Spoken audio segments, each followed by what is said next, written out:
नमस्कार, मैं अंकुर चावला और आप देख रहे हैं हिंदुत्व मेरी पहचान यूट्यूब चैनल। हमारे साथ है श्री पंचदशनाम जूना अखाड़े के महामंडलेश्वर यति नरसिंह गिरी महाराज। स्वामी जी, श्रीनगर कश्मीर के अंदर एक एनआईटी शिक्षा संस्थान में एक मामला उठ रहा है जहाँ पर एक हिंदू लड़के के ऊपर इस निंदा का आरोप लगाया गया है और एनआईटी के अंदर ही मुस्लिम छात्रों के द्वारा नारे तकबीर अल्लाह अकबर जैसे नारे लगाए जा रहे हैं। आपका इस पर क्या? देखिए, पागल हो चुके हैं ये जितने भी लोग हैं। ये अल्लाह अकबर के नाम पे जो नारे लगा रहे हैं, ये बिल्कुल पागल हो चुके हैं। इनका सब ये जो है डकैत हैं जो खुल के दुनिया को लूटने के लिए सामने आ गए हैं। इस बच्चे की कोई गलती नहीं थी, कोई गलती नहीं थी। एक हमास के नेता हैं जिनका नाम है शेख हसन यूसुफ। उनका बेटा है मोसाब हसन यूसुफ। तो मोसाब हसन यूसुफ जो है पहले खुद जिहादी आतंकवादी था, और ये जो शेख हसन यूसुफ हैं ये तो हमास के फाउंडर मेंबर्स में से हैं। जो हमास के फाउंडर मेंबर है ना, उनमें से एक है ये शेख हसन यूसुफ। तो इनका बेटा है मोसाब हसन यूसुफ। तो मोसाब हसन यूसुफ ने कोई वीडियो बनाई, उस लड़के ने वो वीडियो अपने इंस्टाग्राम पे शेयर कर दी। उस वीडियो को शेयर करने के चलते उस लड़के को एनआईटी से निकाल दिया गया 1 साल के लिए। और जो वहां का डीजीपी है, जम्मू कश्मीर का डीजीपी, उसके जो घृणास्पद बयान उसने दिए हैं कि हम मोहम्मद का अपमान नहीं होने देंगे। अरे पागल के बच्चे, इसमें मोहम्मद का अपमान क्या हुआ? भाई, एक आदमी ने अपने कुछ विचार रखे, वो मुसलमान है, विचार रखने वाला मुसलमान है, कोई हिंदू ने तो रखे नहीं। भाई, ये मोसाब हसन यूसुफ जो है ये तो एक मुसलमान है, मुसलमान के घर में पैदा हुआ, खुद जिहादी है। अब इसका हृदय परिवर्तन हुआ और इसे ये लगने लगा कि भाई ये जो लड़ाई चल रही है हमास की, ये अंतहीन लड़ाई है। ये यहां अगर जीत जाएंगे तो कहीं और जाकर लड़ने लगेंगे, ये तो लड़ते ही रहेंगे। तो उसके मन में जो जिहाद से घृणा उत्पन्न हुई, वो घृणा उसने निकाली। उस वीडियो को शेयर करना किसी की गलती कैसे हो सकती है? भाई, आपको अगर सजा देनी है तो मोसाब हसन यूसुफ को दो ना, भाई उसे दो जाके। इस बेचारे बच्चे की गलती क्या है? असल में क्या है कि मुसलमानों की जो बढ़ती हुई आबादी है, उससे भारत की पूरी राजनीति, पूरा राजनीतिक तंत्र, पूरा प्रशासनिक तंत्र, पूरी पुलिस व्यवस्था, यहां तक कि जुडिशरी तक डर चुकी है, न्यायपालिका तक डर चुकी है। तो स्थिति यह है कि अब ये इन लोगों को जो मोहम्मद के नाम पे गर्दन काट रहे हैं उनको कुछ नहीं कह सकते। जो मोहम्मद के नाम पे सारे समाज को अस्त व्यस्त किए हुए हैं उन्हें कुछ नहीं कह सकते। ये सारी दादागिरी सारी उन पे दिखाते हैं जो लोग कहीं कुछ सच बोल जाते हैं। तो मोहम्मद के नाम पे सच बोलने वालों का जो दमन इस देश में चल रहा है, ये बहुत ही घृणास्पद है। मैं एक बात कहता हूं, यदि कोई भी व्यक्ति मोहम्मद के बारे में अनलगर प्रलाप करता है तो ठीक है, से सजा दो। लेकिन जब व्यक्ति आपकी किताबों में से बोल रहा है, जो आपकी किताबों में से लिखा हुआ बोल रहा है, अगर उसे बोल रहा है तो इसे फिर मोहम्मद का अपमान आप कैसे मान सकते हो? इसे मोहम्मद का अपमान माना नहीं जाना चाहिए। लेकिन भारत का जो राजनीतिक तंत्र है वो बिल्कुल भ्रष्ट हो चुका है और सड़गल चुका है। यहां अब इस्लाम के जिहाद के सामने न्याय की कोई उम्मीद मुझे नहीं लगती। आपको पता होगा इससे पहले कन्हैयालाल के ऊपर भी इस निंदा का आरोप लगाया गया था। इस निंदा का अभी ये देखिए, अभी प्रयागराज में जो वो लड़का मारा है, हरिकेश विश्वकर्मा, चापड़ से एक इलेक्ट्रिक इंजीनियर बनने वाला था लड़का, बीटेक कर रहा था, उसने चापड़ से कर दिया कि जी इसने मोहम्मद की शान में गुस्ताखी। अरे पागल के बच्चों, क्या गुस्ताखी कर दी? हमें लोग कहते हैं, हमें गुस्ताखे रसूल कहते हैं कि मोहम्मद की हमने गुस्ताखी कर दी। एक बात तो बता दो जो हमने गलत कही हो मोहम्मद के बारे में, हमने झूठ कहा हो, अपने मन से कहा हो। जो तुम्हारी किताबों में लिखा वो हमने बोला और उसके लिए हम पे इतना इनाम रखते हैं हमें। वो प्रयागराज वाला वो भी तो यही कह रहा था कि मुझे मारना है, मुझे मारना है उसे।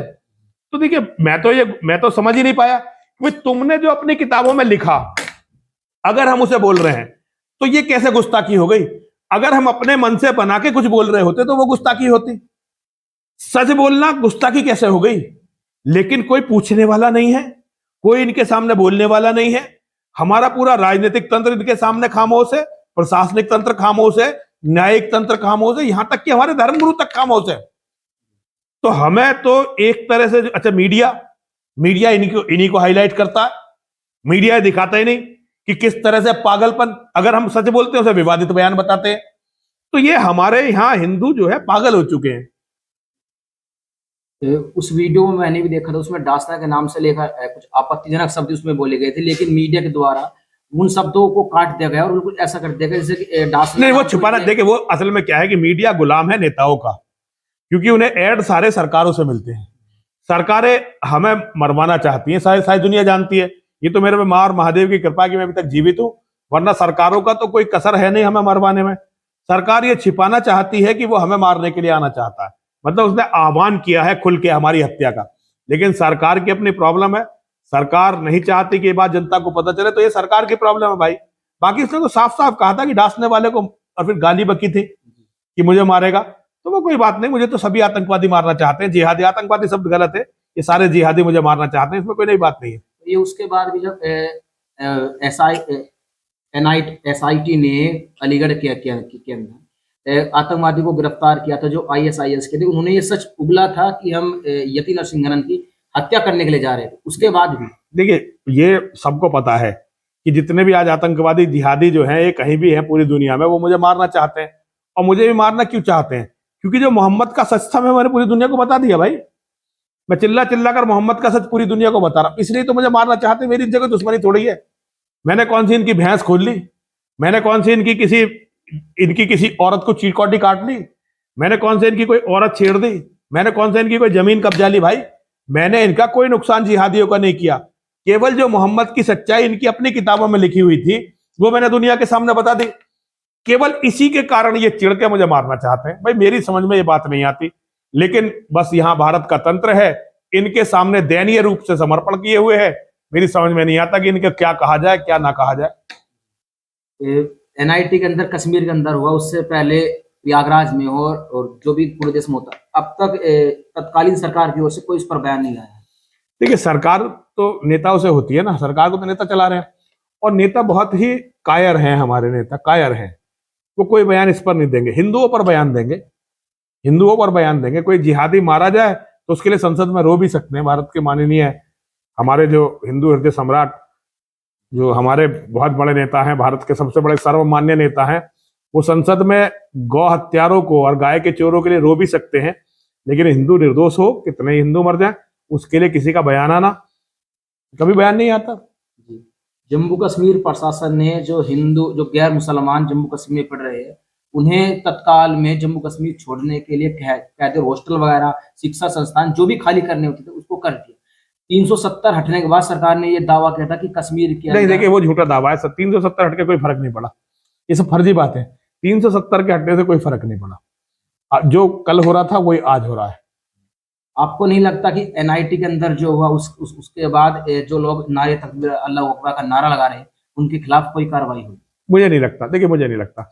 मैंने आपको अगर ध्यान हो, मैंने कितनी बार कहा कि अलीगढ़ मुस्लिम यूनिवर्सिटी को तो हम लोग इसे बंद कर देना चाहिए। मैंने तो यहां तक भी कहा कि इसे बम से जो है उड़ा देना चाहिए। आज सारी दुनिया देख रही है कि आतंकवादी वहीं से निकल रहे हैं ना, ISIS के लिंक खुले जुड़े हैं, लेकिन किसी की हिम्मत नहीं उसके बारे में बोल देगा या उस पर कोई कार्रवाई करे। कोई कार्रवाई नहीं होगी मुसलमानों के खिलाफ। कार्रवाई, इस सरकारों में दम नहीं है मुसलमानों के खिलाफ कार्रवाई करने का। और सबसे बड़ी बात, सरकारें क्यों करें? मुसलमानों से तो वो डरती हैं, हिंदुओं से तो उन्हें कोई डर भी नहीं है ना भाई। हिंदू तो मुर्दा के समान है, कल को जाके फिर इन्हीं को तो वोट देंगे। तो सरकार हिंदुओं को क्यों माने, क्यों हिंदुओं से डरे? सरकार को पता है कि कितना भी वो कर लें, मुसलमानों की कॉली भर लें, वोट तो हिंदू इन्हें देगा ही देगा। तो कोई इसमें नई बात नहीं है। हर हर महादेव मेरे बच्चे, हर हर महादेव मेरे शेर, हर हर महादेव।